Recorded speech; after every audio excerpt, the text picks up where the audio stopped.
Penjelasan sedikit tentang tujuan pertemuan ini. Jadi diharapkan dari hadirin nanti ada tanggapan dari apa yang telah dihasilkan oleh tim kecil yang terdiri atas Profesor Hakimi, Bu Ngesti Gandini, Mbak Novi, dan saya.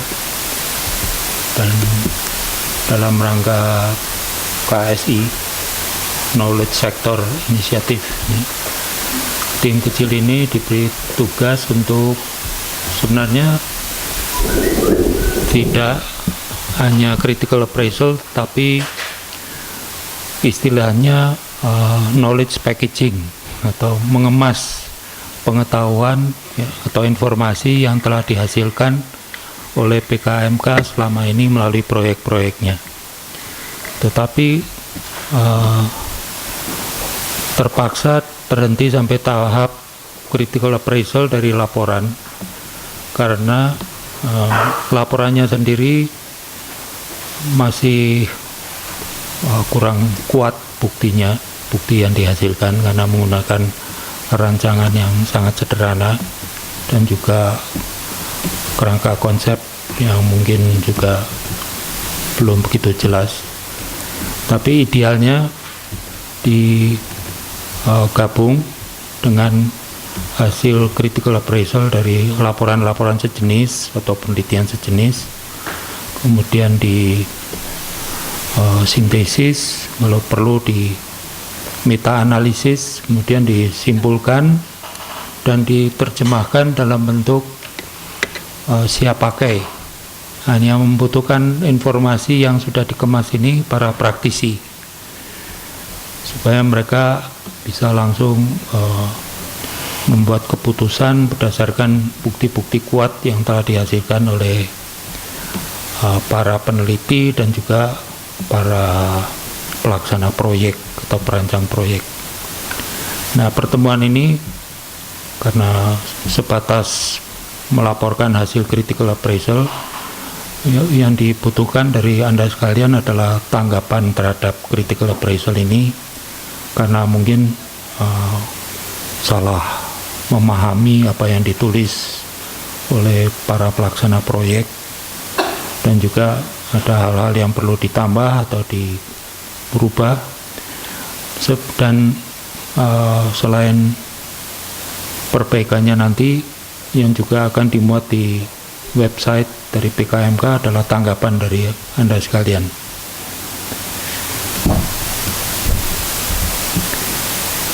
Nah, informasi yang terutama diperlukan oleh para praktisi adalah informasi tentang intervensi-intervensi yang efikasius untuk memecahkan masalah praktis. Jadi ada banyak masalah kesenjangan di lapangan untuk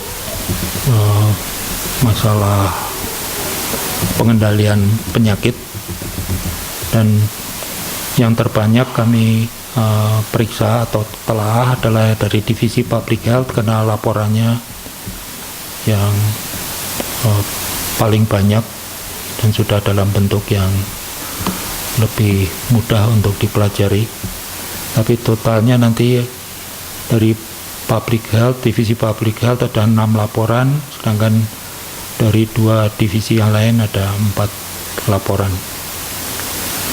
Nah,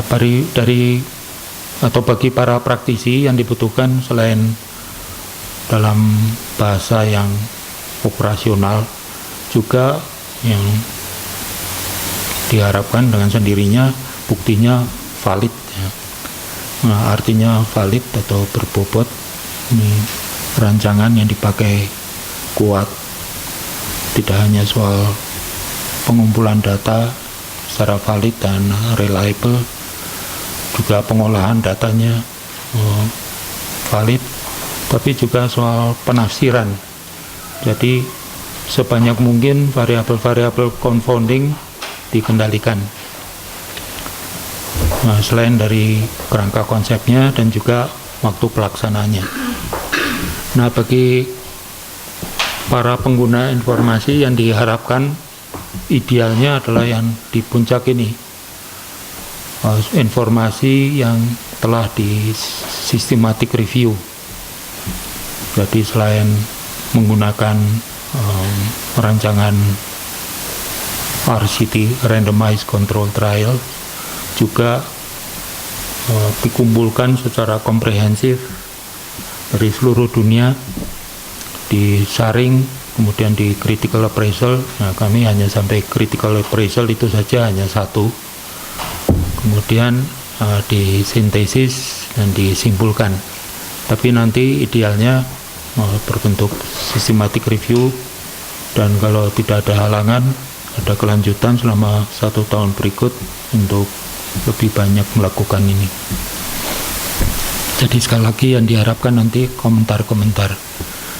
Nah, yang sudah dipresentasikan minggu yang lalu adalah nomor 1 dan nomor 3 oleh Pak Hakimi, dan nanti Pak Hakimi akan mempresentasikan yang nomor 2, studi perilaku pencarian kesehatan di Jawa Timur.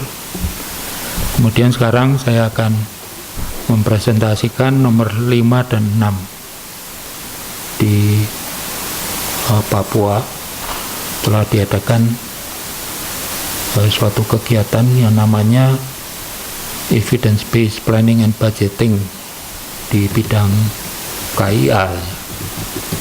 Ini sebenarnya kelanjutan dari suatu pilot project sebelumnya yang meliputi beberapa negara, dan ini yang dilaporkan apa yang dilakukan oleh tim divisi public health di Papua, dan laporannya dipublikasi tahun 2013. Kemudian nanti yang kedua, proyek yang menggunakan teknik skenario analisis. Kita mulai saja dengan yang nomor 5.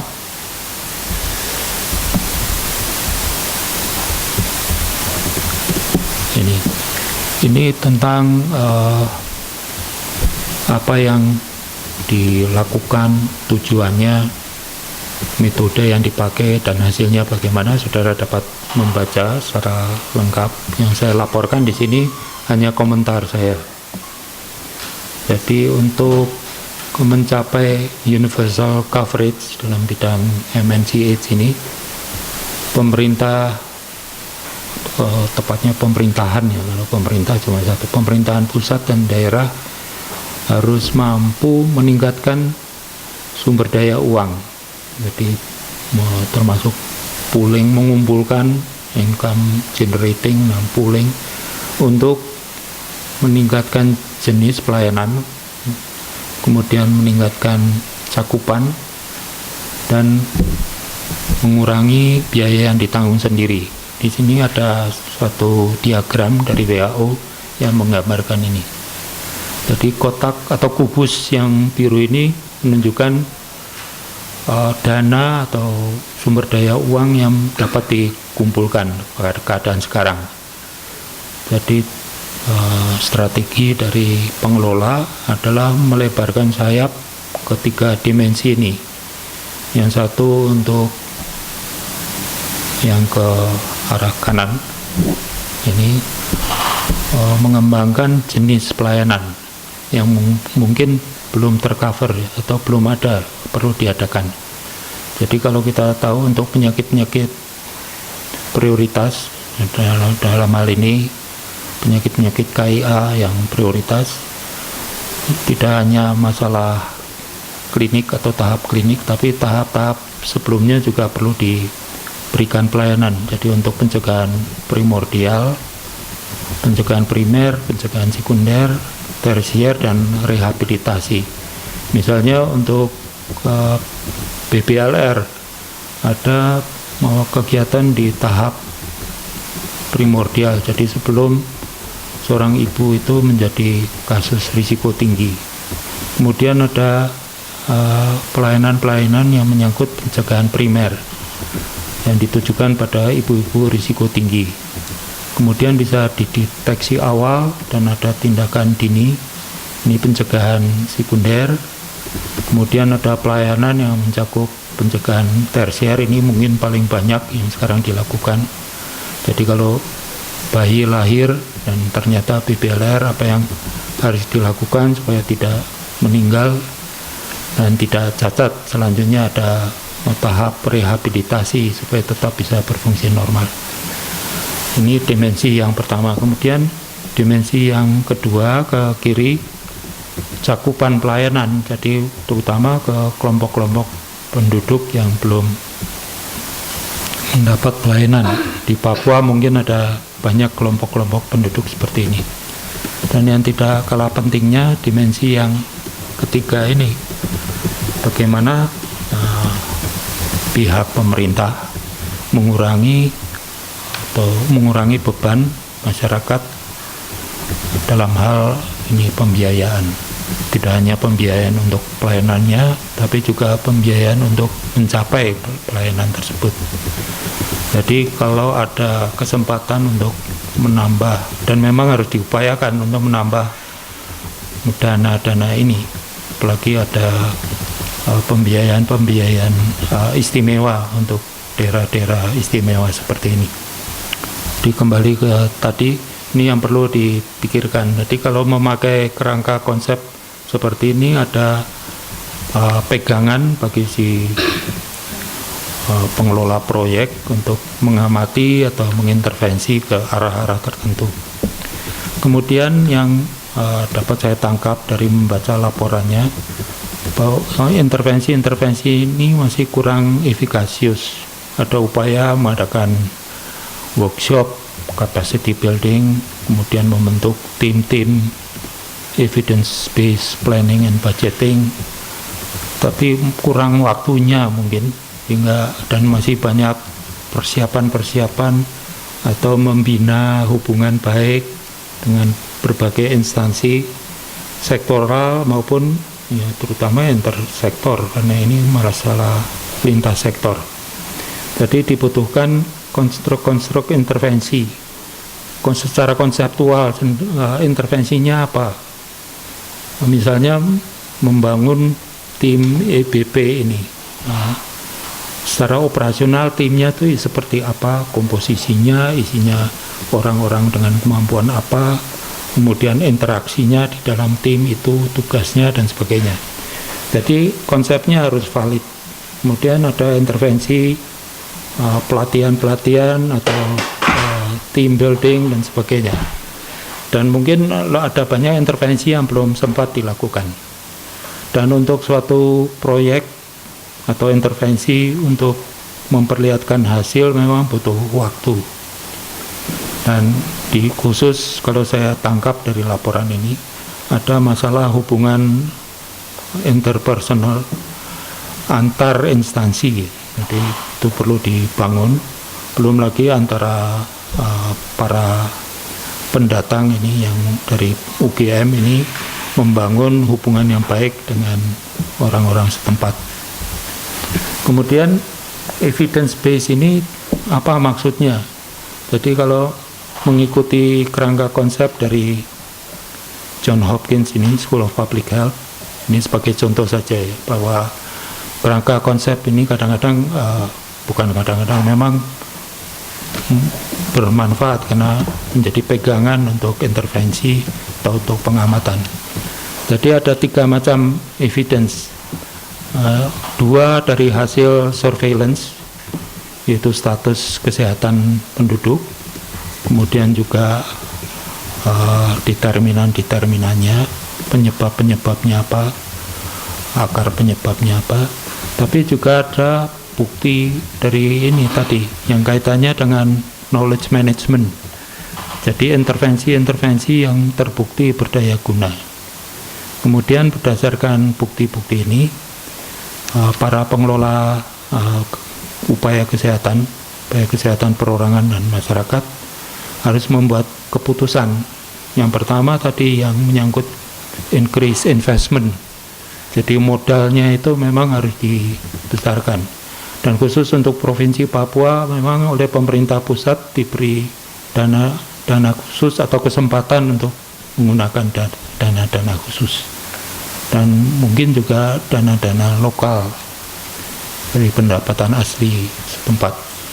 Kemudian strategi apa yang dipakai, mungkin intervensinya bisa diketahui dari ini yang disuplai oleh knowledge manager atau knowledge broker, tapi perlu dipasang strategi tertentu untuk diterapkan di situasi dan kondisi Papua.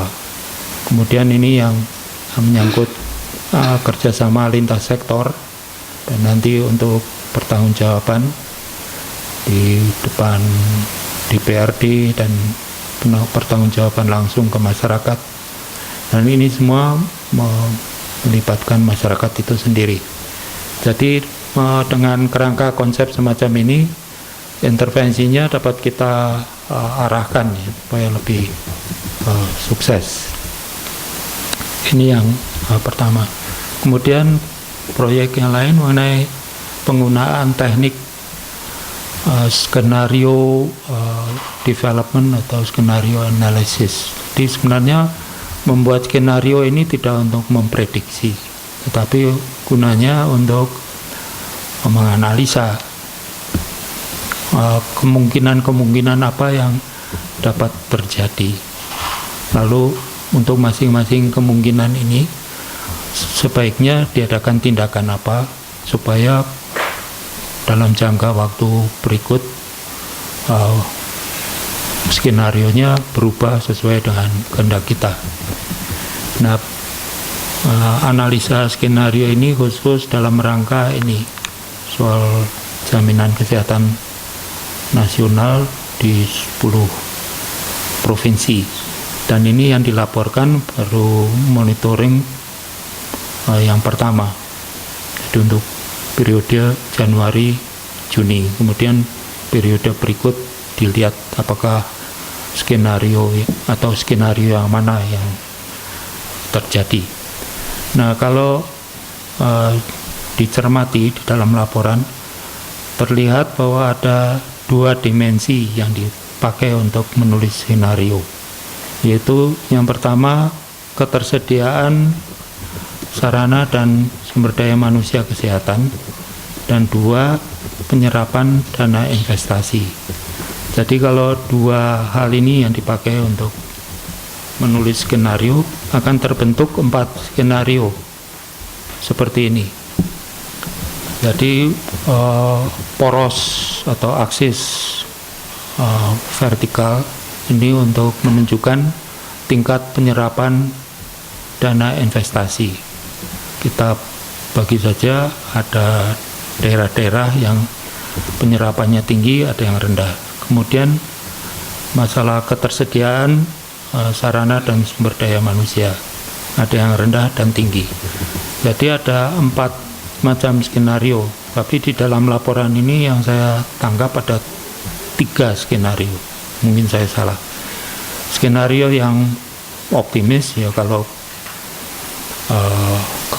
sarana dan SDM tersedia, jadi rumah sakit ada, spesialis terutama keempat spesialis dasar ada, dan penyerapannya juga tinggi. Kemudian ada pesimis ringan, artinya misalnya yang di sebelah kiri, sarananya sedikit, SDM-nya juga kurang, tetapi penyerapan tinggi. Nah, ini dimungkinkan, apa ini hipotetis atau tidak, dimungkinkan kalau dana BPJS misalnya boleh dipakai oleh penduduk untuk menerima pelayanan di provinsi lain, di daerah lain. Kalau boleh misalnya, dimisalkan boleh. Sedangkan yang pesimis ringan B ini sebenarnya cukup banyak rumah sakit, spesialis juga lengkap, tetapi penyerapannya rendah. Ini mungkin terjadi kalau pelepasan dananya ketat. Jadi orang yang misalnya BPJS atau JKN ini memberikan atau menggunakan kriteria yang terlalu ketat. Dan yang pesimis ini dengan sendirinya jumlah rumah sakit dan jenis-jenis spesialis kurang dan penyerapannya juga kurang. Jadi mengingat ada 4 skenario ini, apa yang perlu dilakukan supaya skenario-skenario ini tidak terjadi, tapi yang terjadi skenario optimis misalnya. Dan yang mungkin perlu ditambah adalah dimensi-dimensinya, jadi tidak 2 dimensi, atau mungkin ditambah dimensinya atau dimensinya dirubah konsepnya. Jadi misalnya dimensi atau dimensi sumbu datar ini, ketersediaan sarana dan SDM tidak hanya dalam masalah klinik, tapi juga untuk kegiatan promosi, kegiatan pencegahan, dan penyerapan dana yang sebenarnya maksud dari BPJS ini tidak hanya untuk pelayanan klinis. Jadi strategi kapitasi ini maksudnya supaya dana lebih banyak dipakai untuk kegiatan-kegiatan di tahap-tahap pencegahan yang lebih awal.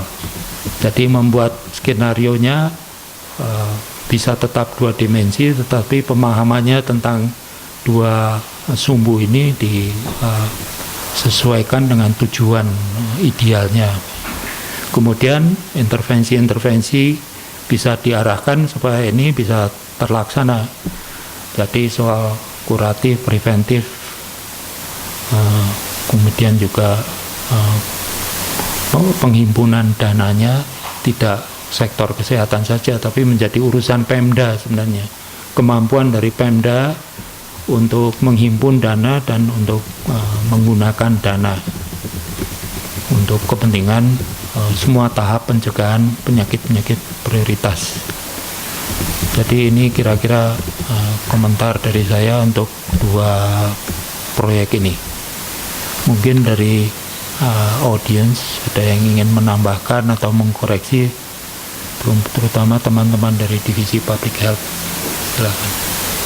Praktisi yang dimaksud sini tadi kan dibilang supaya bahasanya operasional dan bisa dimengerti oleh praktisi. Mungkin bisa dijelaskan lebih lanjut spesifiknya praktisi ini kita atau misalnya policy maker atau yang lain.